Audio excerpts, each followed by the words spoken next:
saboda haka ku kiyaye jama'a, idan kana son sunna to mataki na farko shine ka je ka karanta ta. Bari in yi muku misali za ku iya fahimta. Idan mutum ya je ya karanta history, ya degree, ya masters, ya phd, ran da yake son ya zama medical doctor ya zai yi? Sai je siyo farar riga ya dinka ya sa ya dan kawo wannan dan abun gwada idanuwa da ya rataya a wuya, shikenan sai a koma ana ce mishi Dr. Wani. Malam Mahmud da ka ba da kirjinka ya dangwala maka wannan karfan. So ya kamata mutanen mu su shiga taitayin su jama'a. Duk wanda yake son ya magana a cikin sunna ya je ya zauna gaban malamai su koya mishi. In ba renin wayo ba jama'a, ka taba ganin wanda ya je karanta geography, ka taba ganin wanda ya karanta geography an tafi kotu ya miƙe a matsayin shi na lauya yana kare wani kes? Ko da uban shi za a kwace gona ba zai sanya kaya bakake da necktie ya je ce shine barista wani ba. Zai yiwu? Ba zai yiwu ba. To sa'an nan mutanen Bauchi kuna daga cikin waɗanda aka yaudara akan haka, amma wallahi ba mu zarge ku ba, don mun san mutane ne masu son alkhairi. Sai dai ya kamata ku rinka taka tsantsan. Duk abin da ya zo a tsari na sunna, kafin ku karɓe shi kuna da malamai, sai ku je ku tambaye su, ala gafarta malam, ga wata aƙida ta ce kaza, ga wata fatawa ta ce kaza, ala gafarta malam, ku ne malamanmu. Sanda aƙidar ƙadariyanci ta fito ka karanta sahihu Muslim, tabi'ai ne da aƙidar ta fito a ƙasar Iraq, aƙidar cewa Allah bai san abin da za a yi gobe ba, sai in abin ya faru sannan yake sani.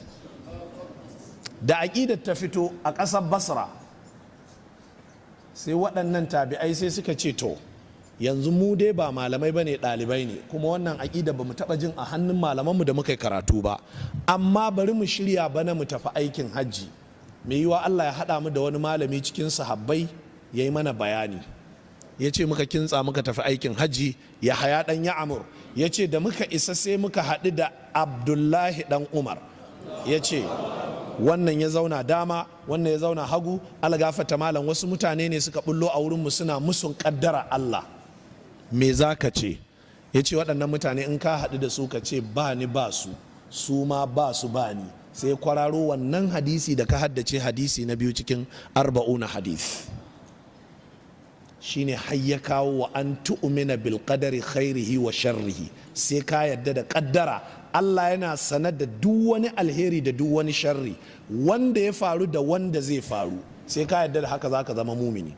Jama'a, yana daga cikin kuskure kawai wannan aƙida ta zo wai dan an ce Qur'ani da sunna kawai sai ku bi. Sai ku bincika Qur'ani da sunna din a ƙarƙashin fassararwa. Ba wai kawai mutum ya ci burabusko ya ƙoshi kawai ya zo ya fassara aya ya fassara hadisi, sai a ce man salafuka fi hadha, wa ya gabace ka akan wannan fassarar. Malam Bakar Gumi kullun zai fara karatun Sahihul Bukhari sai ya ce karatun hadisi da aiki da shi shine zama lafiya ga musulmi. Sai ce kuma ba za ka taba karanta Qur'ani ko hadisi ka fahimce shi ba har sai ka bi fassarar malaman farko. Su waye malaman farko? Su ne sahabbai, su ne tabi'ai, su ne tabi'ut tabi'ina. A cikin hadisin Imran dan Hussein wanda Bukhari da Muslim suka ruwaito, Annabi sallallahu alaihi wa sallam ya ce khairun nasi qarni thumma alladhina yalunahum thumma alladhina yalunahum. Mutanen nan da Annabi ya ce zamanin su shine zamanin alheri, zamanin da shi rayu, zamanin sahabbai, zamanin tabi'ai. Daga nan to addini ya kare. Duk inda ka ji addini rudani ne, dan haka ana son a dauko addinin da ba rudani a koma wancan zamani. A lokacin ne duk wata aya fassararta da aka yi babu karo da juna, duk wani hadisi babu karo da juna, amma daga baya an rinka samun mutane mabambanta sun shigo cikin addinin da mabambantan manufofi. Saboda haka wannan aƙida da suke kiranta Boko Haram ba a Najeriya ta samu asali ba. Na yi jeren giyar kasusuwa waɗanda na kawo cikakken tarihinta. Na yi gamsasshiyar lacca awa 4.5 a Zaria, na sa mata karan bana maganin zoman bana. Ku je ku bincike ta. Sannan na sake yin wata lacca wadda na sanya mata ƙarshen alewa ƙasa. Sannan kwanan nan kuma na sake yin wata lacca na sa mata in an ƙi ji ba a ƙi gani ba, in an gani ba a buga da kyau ba. Ne ma wasiya ka je ka samu jeren giyar waɗannan laccoci, za ka samu gamsassun bayanai tare da dalilansu insha Allahu ta'ala. Don haka jama'a, dukkanmu mun yarda da cewa duk wani abu da ake bi ko ake bautawa ba Allah ba, wannan abin kafirci ne. Duk wata doka da ba ta Allah ba kafirci ce. To amma lazimin wannan maganar kuma, kafin ka ce to shikenan bari mu tashi mu ɗauki mataki, sai ka je ka yi consulting malamanka, sai ka nemi shawarar malamai. Mu abin da ya taimake mu jama'a, duk wani matashi da ya taso Najeriya ai ya taso da zafin kai, amma Malam Abubakar Gumi ne yake saitin mu a lokacin. Su zazzaki lokacin sai suka ce Malam Abubakar Gumi malamin gwamnati ne. Tunda suka ce malamin gwamnati ne shikenan, don haka ba shi da value, ba shi da daraja a wurinsu. To duk da a wadda za ta zo te kondemin malamai, a ɗauko wasu matasa waɗanda ba inda aka san tarihin karatunsu, ba wanda ya amince da nunarsu, ya zama wai su ne za su zama malamai. Waɗannan matasan fa sai da ya zama suna zama a gaban bin Baz, su yi mishi fatoyi, in ya gama ba su amsa sai su ce ƙarya duk maganganun da ya faɗi. Na lillahi wa inna ilaihi raji'un.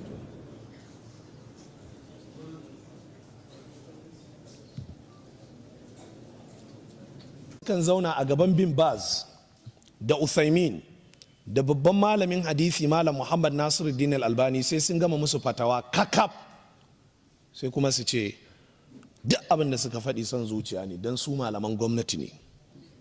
To jama'a, idan from the international level down to the lower level, our local level, tun daga kansu bin Baz, Uthaymin, Albani, Abubakar Gumi, a ce waɗannan malaman gwamnati ne, don girman Allah a duniyan nan ka nuna min a yau ko a wannan zamanin suwaye malaman Allah. Jiya muke baku labarin Malam Abubakar Gumi, don da yawa nan waɗanda ke tare gaban ba su san shi ba, don matasa ne, wani yau shekarar shi 28, wani 23, wani ma shekarar shi 15, har malam ya tafi kabari shi bai ma taɓa haɗa zamani da shi ba. Idan in aka ce su Malam Abubakar Gumi malaman gwamnati ne, to ma ga suwane ne malaman Allah. Malamin da ya mutu ba shi da riga mai kyau ta naira 500, rawanin kanshi bai wuce naira 150 ba har ya rasu. Dubi shehin garinku, bandir nawa yake daura a ka kawai.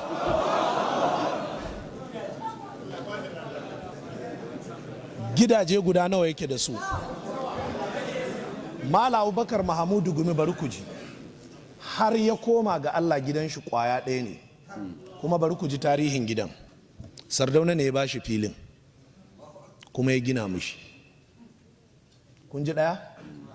Na biyu, abokin shi Shagari ya ba shi fili a Abuja, yana nan filin a area 11 a Abuja, amma har Malam Abubakar Gumi ya mutu bai taɓa zuwa ya ga filin ba.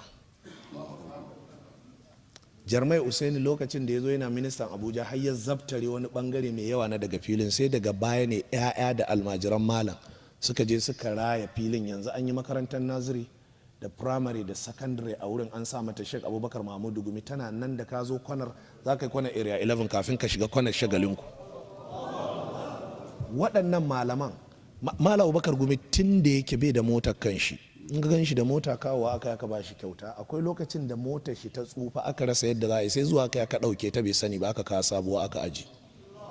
Malam Abubakar Gumi ne za a kawo mishi sadaka buhun shinkafa tirela ɗaya. Ina 'yan kasuwa, tirela ɗaya buhu 600 da nawa kenan. Sai ce ku ɗau buhu ɗaya ku kai min gida, sauran sai a raba wa bayin Allah. Tsakaninka da Allah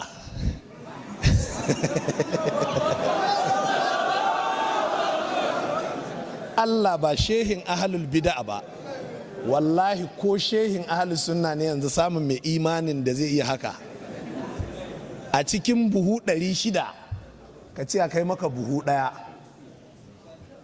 gida, saura a rabawa bayin Allah. Sannan ka koma ka ga a kawo motoci, shugaban ƙasa Babangida ya aiko da motoci sababbi tingal daga kamfanin Pijo guda 50